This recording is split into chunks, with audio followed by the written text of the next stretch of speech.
Elhamdülillah, thumma elhamdülillah.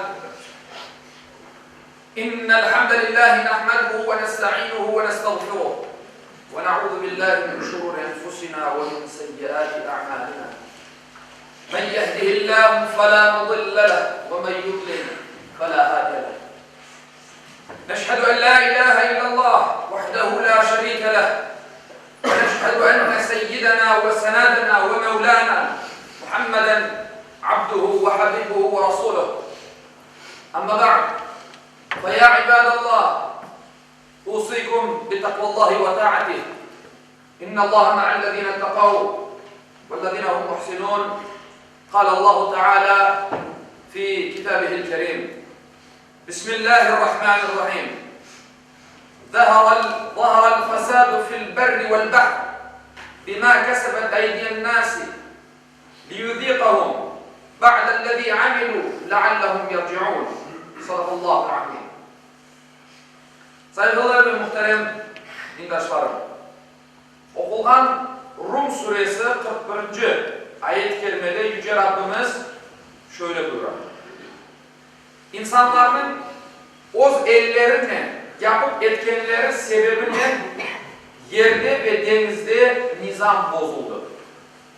Böylece Allah genişlik yapsınlar deyip işlegenlerinin bir kısmını onlara tattıra, yaşatar.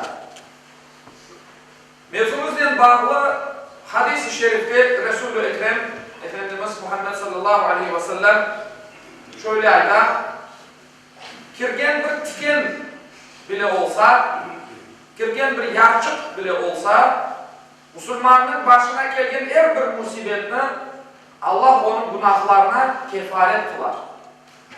İnsanda bulunan günahlarına kefaret yani temizlenme sebebi kılar. Aziz müminler, bizler Allah'tan geldik ve ona kaytacağız. Rabbimizin dünyada hepimizin çeşit şekilde imtihanına tutkanının farkındayız. Bu dünyanın geçici, ahiret hayatının ise ebedi olganına yürekten inanamız. Rabbimizin vergen nimetlerine şükür ederiz. Musibetler, kıyıcılıklar karşısında ise sabır ve direniş gösteririz. Rabbimizge işanamız. Ona tevekkül ederiz. Kıymetli müminler, en büyük galaktikadan en küçük karıncalara kadar tabiat bir bütünlük olup Allah tarafından yaratıldı. Her an onun nezareti altındadır. Tabiatın muhteşem, tabiatın güzelliği, ayetliği ve tendeşliği yani nizamı Allah'ın hükmüne ve kanunlarına bağlıdır. Bazı da yüz vergen afatlar tabiatına alt üst etkeni gibi insanların hayatına da acı bir şekilde tesir etti. Kıymetli dindaşlarım, Kur'an-ı Kerim'in insanlıkka Araf suresi 56. ayetinde şöyle bir çağrısı vardır. Nizamga koyulgandan son yeryüzünde bozgunculuk yapmamızdır buyuruyor Allah-u Teala. Tabiatta nispeten mesuliyetsiz davrangan, yani o menfaati, o faydası için ormanlarını kesken, suyunu ve havanı zehirleyen, toprağını kurtan insan, yeryüzündeki dengeni yani nizamını bozmaktadır. Afatlarının yaramayıp neticelerinin mühim bir kısmı bizim elimizle yapılgan şeylerden sebeptir. Yüce Rabbimiz bu hususta Şura suresi 30. ayette şöyle buyurar. Başınızga gelgen her musibet kendi yapıp etkenleriniz yüzündendir. Halbuki Allah birçok sunumda bağışlar. Aziz Müslümanlar, mümin takdirinin gerçekleşeceğine iman eder. Ama aynı zamanda tabiat hadiselerinin ilahi nizam ve kanunlar boyunca sebep ve netice münasebeti olarak meydana geldiğini de anlar. Çalışmakını ve sebeplerge sarılmakını taşlap Allah'ın degeni olur deyip kolaycılıkka kaçmaz. İşini sağlam yapar. Her türlü tedbirini alır.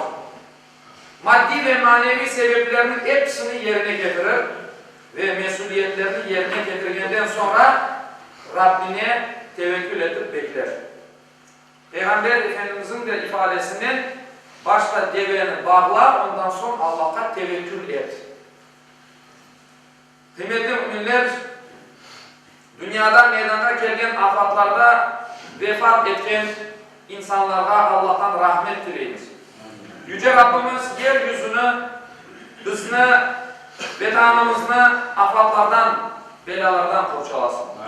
Bizlerde de gerekli derslerini almaya, mesuliyetlerimizi yerine getirip, tınç ve tehlikesiz, rahat bir hayat yaşamaya nasip eylesin inşallah. Ela inna ahsanel kelam ve adamın nizamın, kelamullahil mekil azizil allam, kema kâlallahu tebâreke ve teâlâ fil kelam, ve izâ kuriyel Kur'an fastami'u lehu ve ansitu le'allekum turhamun. Bismillahirrahmanirrahim. İnned din indallahil islam. Sadakallahu aleyhi.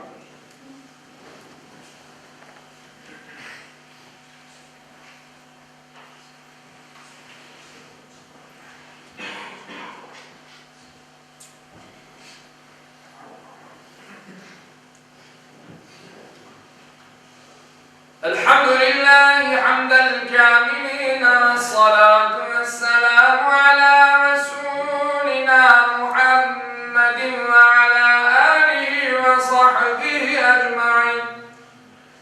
Ta'zîmen li nebiyyihi ve tekrimen li fekâmeti şâni şerafi safî. فقال عز وجل من قائل مخبرا وآمرا إن الله وملائكته يصلون على النبي يا أيها الذين آمنوا صلوا عليه وسلموا تسليما اللهم صل على محمد وعلى آل محمد كما صليت على إبراهيم وعلى آل إبراهيم إنك حميد مجيد اللهم بارك على محمد وعلى آل محمد كما باركت على إبراهيم وعلى آل إبراهيم إنك حميد مجيد اللهم وارض عن الأربعة الخلفاء سيدنا أبي بكر وعمر وعثمان وعلي ذوي الصدق والوفاء وعن الأنصار والمهاجرين والتابعين إلى يوم الجزاء وعن كافة المؤمنين والمؤمنات والمسلمين والمسلمات الأحياء منهم والأموات بفضلك ورحمتك إنك سميع قريب مجيب الدعوات.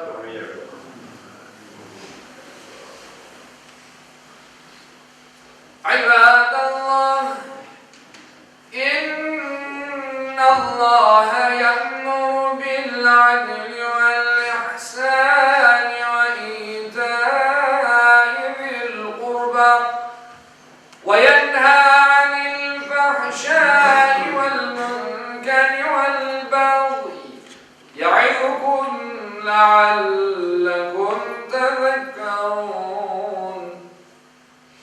ولذكر الله أكبر والله يعلم ما تصنعون. Okuğanım ayette Yüce Allah şöyle buyuran, şüphesiz Allah adaletini, yaxşılık yapmakını ve soy sopka yardım etmekini emir eder.